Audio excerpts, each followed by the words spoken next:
તો મને મંજૂર નથી. આ મારું મસ્તક તું લઈ લે અને મને તાકાત આપ, બીજી મને તલવાર આપ, હું જો આજ લડું. પોતાના હસ્તક કમળ પૂજા કરી પોતાનું મસ્તક સોમૈયાને ચરણે ધરી દીધું. આજ પણ એ મંદિરની પટમાં અમીરની ખાંભી છે. એ મસ્તક ધરી દીધું, બીજી તરવાર હાથમાં લીધી. બે તરવારે માથા વગરનું ધડ એને બહાર નીકળ્યું એટલે એ તરવારો વીંજાતી જાય, લાશું પડતી જાય. 7 વખત વેરાવળના પાદર સુધી આ લશ્કરને એને પાછું કાઢ્યું. અને એના નમૂના ને મોજૂદ છે, ક્યારેક નીકળો જોયેલું છે. અમારા હમીરના કહા છે. એ લસુના ઢગલા કરતો ગયો હમીર, અને અહીંયા એટલું બધું લોહી નીકળ્યું. પાટણના દરવાજા બહાર લોહીની નદીઓ નીકળી અને એ પિતૃ તર્પણ આપોઆપ થયું હિરણ નદીમાં. એ ત્રિવેણીમાં આ વીર પુરુષોના લોહી આપોઆપ નદીમાં ભળી ગયા. શેરના પાણા તણાતા જાય. એ નદીઓના વેણ હારે ત્રિવેણી ભેગું આ લોહી વીરોનું ભળી ગયું. અને અહીંયા મંદિર તૂટ્યું, મંદિરના કટકા થયા. એ તેમ અમીર પડે નહીં, પણ આપણા હિન્દુએ કીધું કે એને ગળીવાળો દોરો માથે નાખી દો, હમણાં ધડ પડી જાય છે. ગળીવાળો દોરો કોઈ નાખ્યો અને ભાટિયાની ધર્મશાળા પાસે અમીરજીનું સબ પડ્યું, માથું અહીંયા, ધડ બે ખાંભીઓ એની પૂજાય છે. આ ગોયલ સમ્રાટ, આ યુવાન વીર આજે અમીરજી કેની કામ આવ્યો હતો? કાર્તકી પૂનમ. શાંત વાતાવરણ થઈ ગયું, મંદિર તૂટ્યું, શિવલિંગ તૂટી, મંદિરમાં માતાજીની મૂર્તિઓ કપાણી, બીજી મૂર્તિઓ, આ બધું લૂંટાઈ ગયું. પણ એની અંદર એક પાટણનો ફકીર હતો. એ ફકીરે જોયું કે મારા ગામને આ બધા લૂંટ્યું, એટલે આ મહમદ ગઝનીને ઊંધે માર્ગે ચડાવી દીધો. એ બધા રણમાં મરી ગયા. એને આ કામ કર્યું, ઊંધે માર્ગે ચડાવી દીધો. અને સમયની તકાદો જુઓ તમે. એ મંદિર તોડનારો મુસલમાન હતો ને આ મંદિર ઘડનારા એ મુસલમાન કારીગરો છે. તમે જોજો સમય તો જો કેવું કામ. આ બરાબર યુદ્ધનું મેદાન પૂરું થયું, શાંત થયું, વર્ષો વીત્યા, એમ નામ તૂટેલા અવશેષ પડ્યા હતા. અને એક કારતકનો મેળો આવ્યો.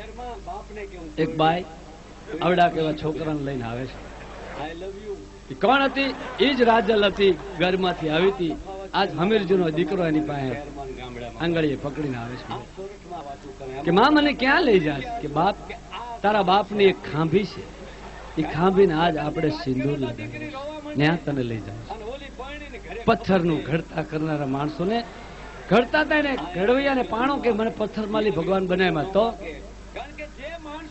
ટોચોમાં ટાચણ લઈ ભાઈ ઘડવૈયા મારે ઠાકોરજી નથી.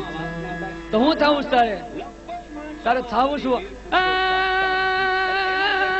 ધડતી ગાણે જેના માથા મસાણે એવા પાળીઓ થઈને પૂજાવું રે ઘડવૈયા મારે ઠાકોરજી નથી. તો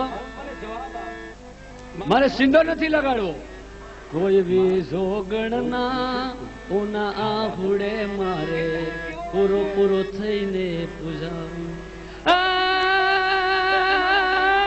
બેટડે જેના મોઢાનો દેખ્યા એવા કુણા હાથે રે પૂજાવું રે ઘડવૈયા મારે ઠાકોરજી. કે જેમ દીકરાએ બાપનું મોઢું નથી જોયું એવા દીકરાના હાથે મારે પૂજાવું છે. તો આ અમીરજી ગોયલની કથા મેં તમને સંભળાવી. આ મારી 20 વર્ષ પહેલા મારી જવાનીની કેસેટ બનાવેલી મારી પાસે પડી છે. આ કેસેટ હું તૈયાર કરી અને હું સોરઠના ગામે ગામ પહોંચાડીશ. જેને શ્રદ્ધા હોય લેજો. અને એ કેસેટ મારે વેચાતી નથી આપવાની, માત્ર તમને પ્રેમથી આપવાની છે.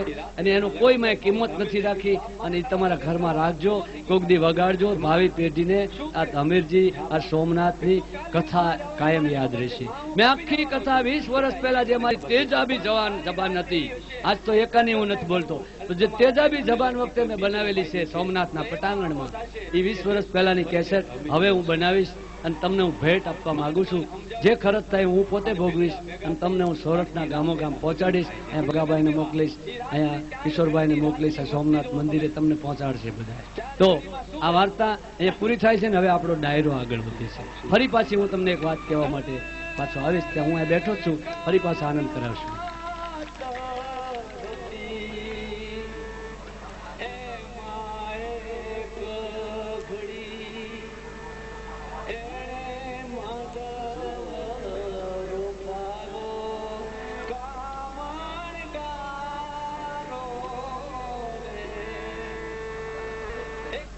માંડવો રોપાણો કેવો